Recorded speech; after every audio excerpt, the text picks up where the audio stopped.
She raised me like a slave, my life under my father's new wife. The sound of a broom scraping the concrete floor echoed before dawn. It was 4:30 a.m. and in that dark white house in Ibadan, only one person was awake, me. My name is Adoni, and before I turned 12, I already knew what it meant to be invisible in your own home. After my mother died, my father remarried quickly. He said, "A house without a woman is like a pot without a lid." The woman he chose, Auntie Funke, came into our lives with perfumes of sweetness and a smile that fooled everyone.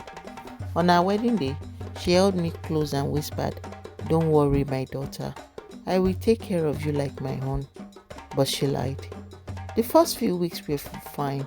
She cooked jollof with too much pepper, laughed loudly, and called my father honey. But soon, her voice changed. Her smiles disappeared. Then one morning, she pointed at the mop and said, "From today, this is your responsibility. The whole house must shine before I wake up."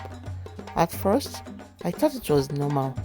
After all, I am the oldest child, but it didn't stop there. When my step siblings came, she gave them toys.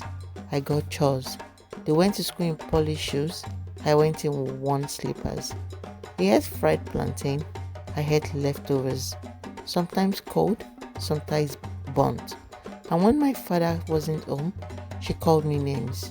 Witch daughter, unlucky girl, burden. I became her shadow, cleaning, scrubbing, washing her children's clothes, polishing her husband's shoes, even massaging her legs when she pretended to be sick. Every time my father came home, she smiled like an angel. She would hug me and say, "Adoni, bring your daddy's food quickly," and I would serve, silent like a ghost. My father never saw. He never asked. He never noticed the bruises on my hands or the emptiness in my eyes. By 14, I stopped crying. By 15, I stopped hoping. I worked as their maid, not their child. But deep inside me, something was burning. Not hate, not yet. Just a quiet promise that one day I would be free.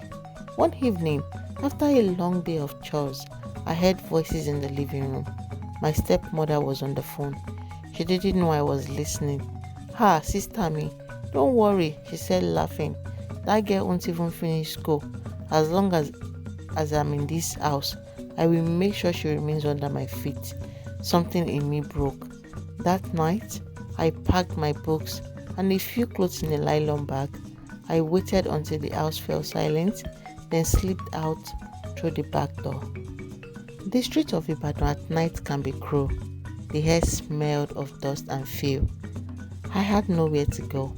I slept in front of Mama Tenny's kiosk, the woman who sold puff puff near our street. When she found me in the morning, she didn't ask too many questions. She just said, "Come and help me fry." That is how it started. Mama Tenny became the mother I never had. She gave me food, paid for my WAEC form, and taught me something my stepmother never could: kindness. Years passed. I finished secondary school, then university. Every time I wanted to give up, I remembered Auntie Funke's words: "You will never be anything."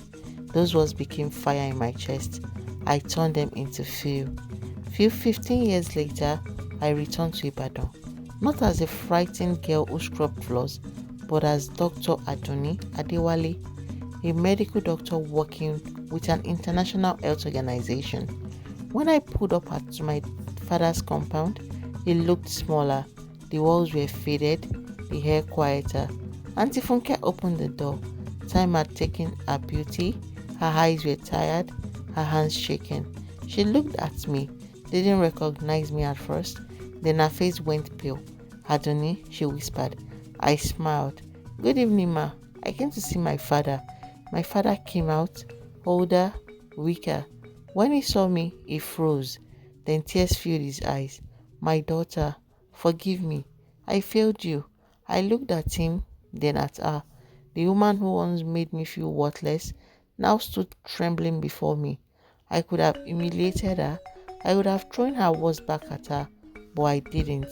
I simply said, I forgive you, not because you deserve it, but because I deserve peace. As I walked out of that house, the sun hit my face. For the first time in years, I breathed freely. That day, I realized something. Pain can make you bitter, or it can make you unstoppable. And I chose the second. Moral of the story: never let cruelty define your worth. Sometimes, the people meant to protect you will be the ones who break you, but that doesn't have to be your ending. Rise higher, live better, let your success be your loudest revenge.